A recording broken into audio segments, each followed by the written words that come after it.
On fait des témoignages sans qu'il y ait possibilité de discuter après.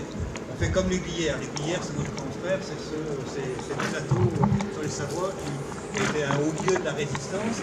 Et lorsqu'en 2007, Sarkozy est parti au deuxième tour et il a fait son discours juste la veille du deuxième tour des élections et il a montré que lui c'était un grand résistant, tout ça. Et les résistants du camp ont dit attends, c'est pas possible que ce mec il dise ça alors qu'il fait tout pour annuler le programme du CNR. Et donc ils ont invité les gens du pays avec pas grand chose à venir sur le plateau des Glières pour dire que là ils n'étaient pas d'accord quand même avec cette politique-là. Et avec extrêmement peu de moyens. Le lendemain, presque comme nous, ils ont eu presque autant de monde que nous. Ils ont eu 500 personnes qui sont venues sur le plateau. Non, mais je compte les multiplier par le nombre d'années qu'on fait. Et donc ça a été le premier moment au plateau des Glières où il y a eu un petit peu de monde. Et l'année suivante, eh bien, il y a tout un tas d'anciens résistants qui sont venus. Et il y a eu, entre autres, parmi ces anciens résistants, Essel, qui a fait son fameux discours « Indignez-vous » là, sur le plateau. Et nous, cette association Réseau Citoyen Résistant, qui met en place ces paroles de résistance citoyenne, ben, on vient de là.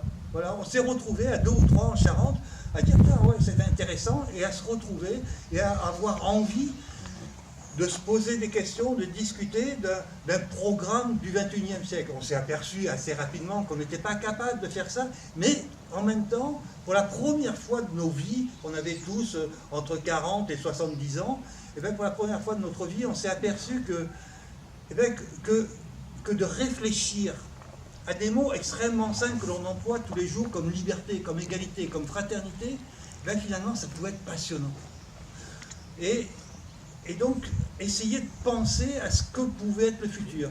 Et c'est de là que sont nées les paroles de résistants, à la fois donc, en imitation au plateau à ce qui se passait, au témoignage qui se passait au plateau des Glières, et en même temps en essayant d'approfondir des thèmes. Donc voilà, on en est à notre 6e année, on parlera tout à l'heure du thème de la 7e année, mais donc pour la première fois, on va essayer de faire en sorte que les témoignages aille un petit peu plus loin et que l'on puisse discuter tous ensemble parce qu'on se pose tous des questions. On a tous besoin de se poser des questions, on a tous besoin d'essayer de réfléchir, de se dire ouais mais comment faire, voilà. Et bien voilà, ils sont 5 devant nous et puis on va essayer d'y répondre et puis de s'apporter mutuellement des réponses. Voilà, merci. On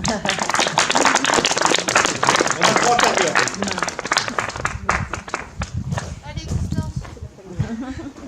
C'est votre tour, hein? Ah ben oui.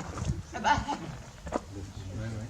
Par rapport à la lutte, là où tu travailles, vous avez obtenu quoi complètement? Financièrement, rien.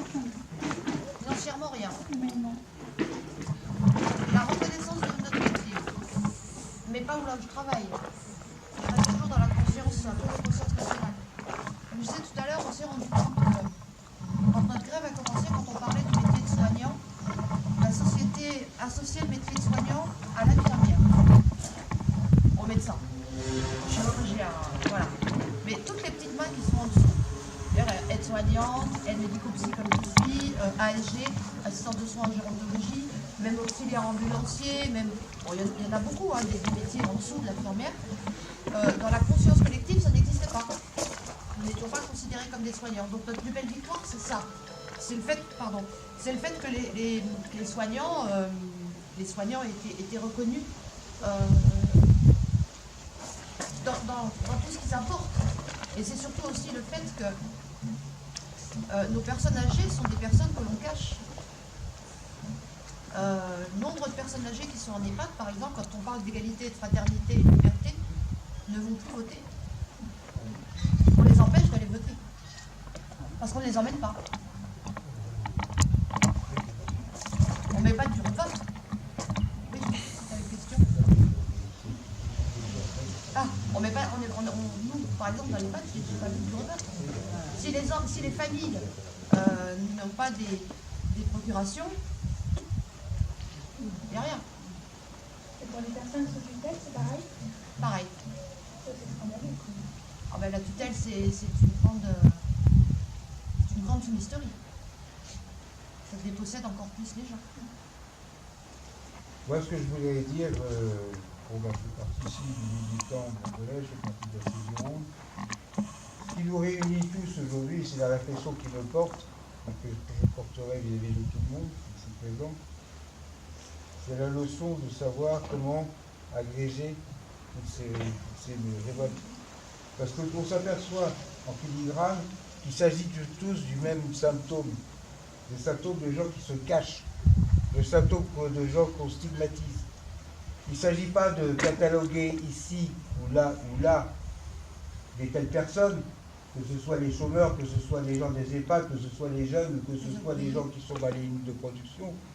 Il s'agit d'agréger tout ça dans un ensemble, car c'est un ensemble qui a des points communs. Et tant qu'on ne sera pas capable d'agréger ces points communs, on le verra dans le sou, on ira dans le mur. Ça c'est clair. Il ne s'agit pas de savoir, tiens, les jeunes ceci, tiens, les jeunes cela, après ça c'est ceci, après ça c'est la lutte de ceci, après ça. C'est toute une lutte qui doit s'être ensemble. C'est toute une lutte qui doit converger. Ça c'est que les choses, c'est l'enseignement qu'on doit avoir. Voilà ce que je voulais dire. En fait, je veux juste rajouter quelque chose à ton propos.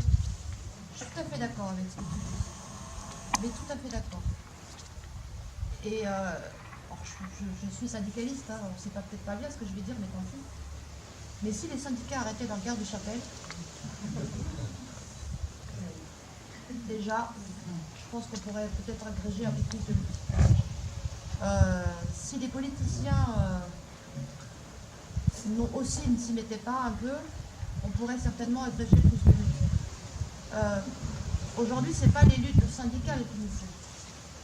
Moi, personnellement, je suis revenue de la lutte syndicale. Je vous dirais clairement, quand vous avez des syndicats qui vous font croire à 100 jours de grève et qui vous disent faut arrêter la grève, vous êtes à 100 jours, on n'a plus rien à perdre, on est déjà perdu. Donc, pour converger vers des luttes, je pense que c'est pas tant l'étiquette que nous portons qui est importante. Parce que nous sommes avant tout des citoyens. Si les citoyens ont fait une résistance citoyenne, une lutte citoyenne, je pense qu'il y aura beaucoup plus de monde dans la rue. Parce qu'on est capable, hein, je veux dire, toi tu es capable en tant qu'ouvrier de nous approuver, c'est pas parce qu'il est ouvrier qu'il est bête. Hein. Les jeunes sont pas bêtes, les associations sont pas bêtes, hein. On sait tous faire. Hein. Mais nous les citoyens, nous aussi on sait faire. Hein. On sait tous faire, on sait tous se mettre dans la rue et aller reprendre le pavé. Hein. C'est notre seul endroit hein, pour s'en sortir. Donc, les luttes syndicales, personnellement, moi, c'est très bien leurs appels au 9 octobre. Là, il y a un appel au 9 octobre, une intersyndical le 9 octobre. Très bien, il va y avoir combien de personnes? Je suis syndicaliste, vous croyez que j'arrive encore à syndiquer pour moi? Plus personne. Plus personne n'y croit au syndicalisme. C'est terrible. Là, on doit aller. Mais en tant que citoyen, pas en tant qu'étiqueté, on n'en a rien à faire de nous étiqueter. C'est comme ça qu'on y arrivera. Un collectif plutôt qu'un syndicat. Ben, comme fait Yann ici, un collectif de paroles de résistants. Voilà, et pourquoi pas se mettre en rapport les uns plus avec les autres, parce que quand même on est dans une ère de la communication, on n'arrive même plus à communiquer entre nous. La communication 2.0, on n'arrive plus à communiquer entre nous. Donc, ce sont aux citoyens de reprendre leur voix, je veux dire, s'il y a bien quelque chose qu'on a oublié depuis tant d'années, c'est le peuple. Moi, je fais partie de la plèbe, hein, je suis ouvrière, je ne suis pas l'intelligentsia, hein. Je ne pas moi de l'intelligentsia, parce que c'est elle qui me gouverne et elle fait n'importe quoi. Mais par contre, dans mon statut de citoyenne, je peux aller porter les luttes. Je peux aller porter les luttes des étudiants, je peux aller porter les luttes des chômeurs, je peux aller porter les luttes des copains, quoi. On peut aller soutenir les camarades. Alors faisons-le, peut-être c'est une réponse aussi à ce que les choses changent et bougent. Juste un vocabulaire, hein. C'est pas l'intelligentsia qui nous gouverne. C'est des élites, hein. C'est pas du tout la même Oui, chose. les élites financières. Oui. C'est pas du tout la même chose. Il y a toujours eu historiquement une liaison forte entre le peuple et les intellectuels. Hein. Je prends Victor Hugo au hasard. Ah, bah, excuse-moi, alors ça va. Alors, juste une toute petite mise au point par rapport à ce que tu as dit et puis que d'autres ont dit plusieurs fois. Yann, voilà, c'est une personne, c'est un collectif. Oui. Et c'est vraiment, bon voilà, c'est parce qu'on était plusieurs qu'on a réussi à faire ça. Et bon, peut-être que je le porte parce que j'ai la barbe et qu'on me voit un petit peu plus que d'autres, mais voilà, il y a Flo, il y a Joël, il y a tout le monde. C'est vraiment un ensemble. Et voilà, c'est juste une correction, c'est important. Mais je pense que c'est comme ça qu'on va y arriver. Ouais. Je pense vraiment que c'est comme ça. On parle pas mal, mais on leur fait peur. Moi j'ai une petite question pour... pardon. Ah, excuse, vas-y. Non, Non, par rapport à la parole, justement, tiens, je vais m'adresser aux moins vieux, aux gens en âge moins avancé. Oui. Donc, c'est moi, ouais. Qu'est-ce que vous en pensez de l'effort qui va être fait là, dans l'école pour améliorer l'oralité des élèves? Dans notre lycée, c'est juste en train d'être créé, ça fait quelques semaines depuis la rentrée. Celui qui organisait les manifestations quand on était en seconde, il est revenu au lycée, il est en BTS maintenant. Et on est en train de créer du coup un syndicat de jeunes étudiants solitaires, de lutte étudiante, pour les logements, les bourses, enfin pour les droits tout simplement. Et donc c'est en train d'évoluer, mais j'ai encore très peu, mais vite. Non, mais je parlais pas de ça.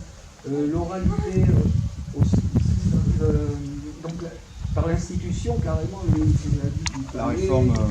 Fallait apprendre tous les élèves à mieux parler, à s'exprimer, à faire parler. Ouais, bah, sur ça, moi, du coup, je vais te répondre. Enfin, je pense, depuis que je suis à l'école, depuis toujours, enfin, on m'a jamais appris à parler. Après, j'arrive à parler grâce au théâtre ou à tout ce qu'il y a à côté, mais l'école ne m'a jamais appris à parler. Donc il faut transformer l'école. Ah bah oui. Bah ouais, c'est ce qu'ils veulent faire, le ministre. On verra si c'est mieux après, mais... Non. Puis la parole, ça se prend, t'as raison.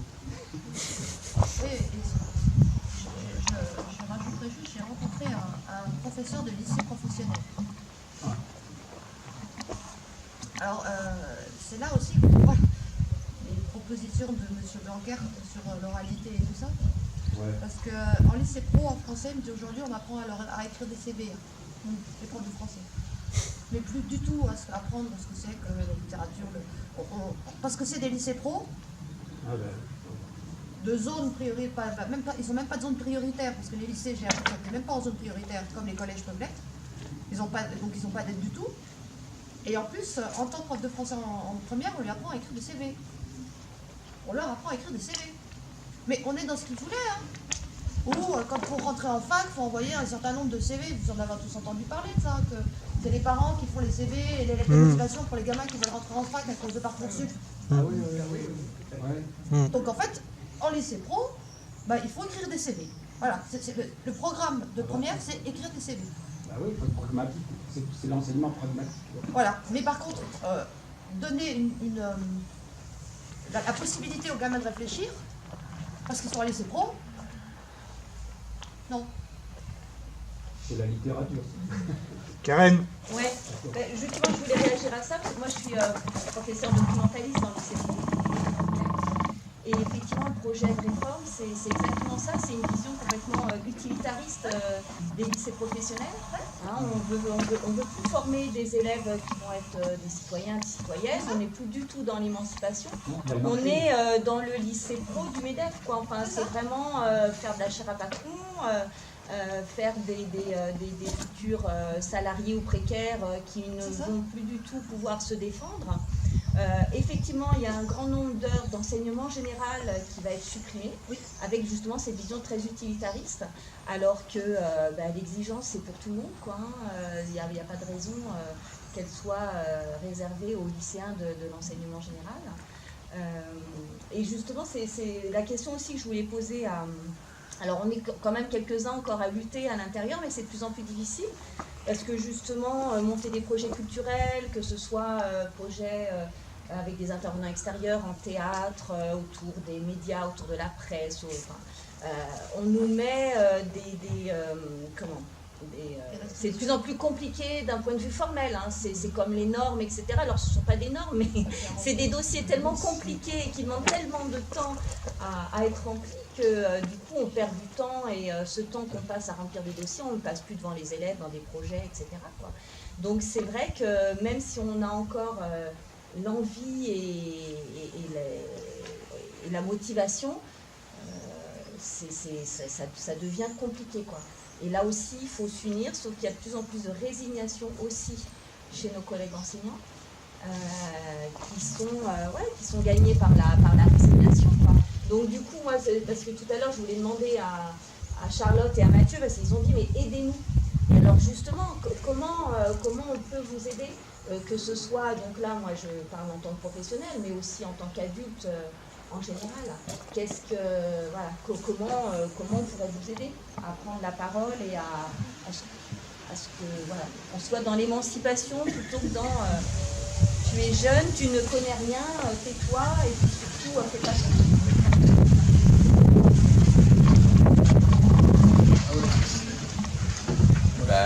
Pour l'appel à l'aide, pour comment nous aider, ça c'est la grande question. Après, je ne sais pas si j'ai une réponse toute faite, on peut essayer d'y réfléchir. Mais on a besoin on a besoin d'un quelqu'un qui pourrait nous donner une sorte de déclic, permettre de réfléchir et d'avancer tout seul, de penser.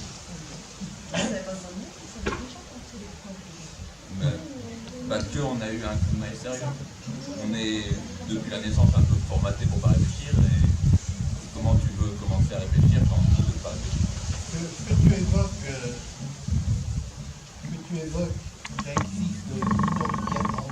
Il y a des profs qui sont très... Il faut aussi les aider. C'est-à-dire, si vous identifiez dans le corps professoral, en général, c'est les profs de lettres, d'histoire, de géo, de sciences nat, en principe. Bon, il y a sûrement des matheux aussi. Hein. Mais si vous repérez... Non, mais alors, les documentalistes, au premier rang. Moi, j'ai fait des trucs formidables avec les documentalistes à Cognac, hein, pour le printemps des poètes notamment. Si vous repérez des profs comme ça, vous dégonflez pas, allez les voir et vous dites, nous, on est prêts à partir si vous proposez des modes pédagogiques différents. Parce que c'est vrai que l'école, ça fait 60 ans que j'étais lycéen. Bon, ça n'a pas changé. C'est toujours un adulte qui pérore devant des enfants en randonnion, majoritairement, qui vont à 65% des cas. Il y a des profs qui prennent des initiatives pédagogiques. En général, ils sont mal vus. Mais ils existent. Donc si vous en repérez comme ça, vous ne dégonflez pas. Allez les voir et dites, nous, ça ne nous va pas, on ne nous apprend pas, notamment à prendre la parole. C'est vraiment, c'est institué. Hein. Quand on vous demande de prendre la parole, c'est sur des sujets d'exposé qui vous sont imposés, pas nécessairement des sujets qui vous auraient intéressé, par exemple. Si vous repérez des profs comme ça, allez les voir, vous dites, si vous bougez, on bougera avec vous. Il y a Gilliane qui est dans un no man's land au niveau de l'âge et qui voudrait intervenir. La parole aux mi-jeunes. Moi, ça m'a posé question, cette différenciation entre les lycées pro et les lycées dits généraux. Parce qu'au lycée général aussi, on est dans un utilitarisme complet. Comme tu le disais, on n'apprend pas aux jeunes à réfléchir, mais à ingurgiter des connaissances. Sans les penser, juste les ingurgiter, les ressortir pour un contrôle, pour avoir des bonnes notes, puis un diplôme. C'est pour ça que j'en suis sorti, moi, personnellement. Après, j'ai le témoignage de ma maman qui travaille dans l'éducation nationale, dans des conditions détestables. Il faut savoir que l'éducation nationale est un des pires employeurs que je connaisse. Vraiment des salopards. Pardon, des pas gentils. Maintenant, ce que je lui dis souvent, ça c'est mon cas, moi aussi j'ai eu le malheur d'avoir des bons profs. Je parle de malheur parce qu'aujourd'hui nous sommes dans une société très difficile, je trouve, qui est beaucoup moins manichéenne qu'à une époque. À une époque, il y avait un roi, c'était lui l'ennemi, il y avait une aristocratie, c'était elle l'ennemi, puis il y avait le peuple en face. Aujourd'hui, dans l'éducation nationale, on apprend aux élèves à ne pas réfléchir tout en ayant des gens qui travaillent pour l'éducation nationale avec plein de bonne volonté, comme ma mère, comme certaines personnes que j'ai eues en tant que prof, et qui vont donner un beau visage à cette institution, qui est pour moi détestable, l'institution des adultes qui apprennent aux jeunes qui ils sont et qui ils doivent devenir. Et du coup, ça me pose question, parce qu'on n'arrête pas de parler d'institutions, par les syndicats, par l'école, on parlait des personnes en situation de handicap tout à l'heure, en disant l'institut pour les personnes sans emploi aussi, dans un monde où l'emploi fait toute la valeur d'un être humain.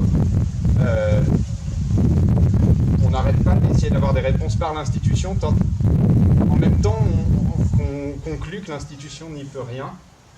Et donc ouais, saisissez-vous des profs, je pense, qui vous veulent du bien, mais faites gaffe à eux aussi en même temps, quoi. Faut pas oublier que, non mais c'est vrai, faut pas oublier que l'État, en même temps qu'il donne à des associations de l'argent pour soutenir les alternatives écologistes, il donne de l'argent à des banques qui investissent dans des projets anti-écolos au possible. Il donne de l'argent à des lobbies, à des constructeurs de voitures qui ne mettent pas en place certains moteurs qui auraient pu nous préserver de bien des dégâts parce que ça ne rapporterait pas d'argent. Donc forcément, toutes les choses, toutes les institutions aujourd'hui ont compris qu'il faut arrêter d'être manichéen et qu'il faut être à la fois bon et puis profiter quand même.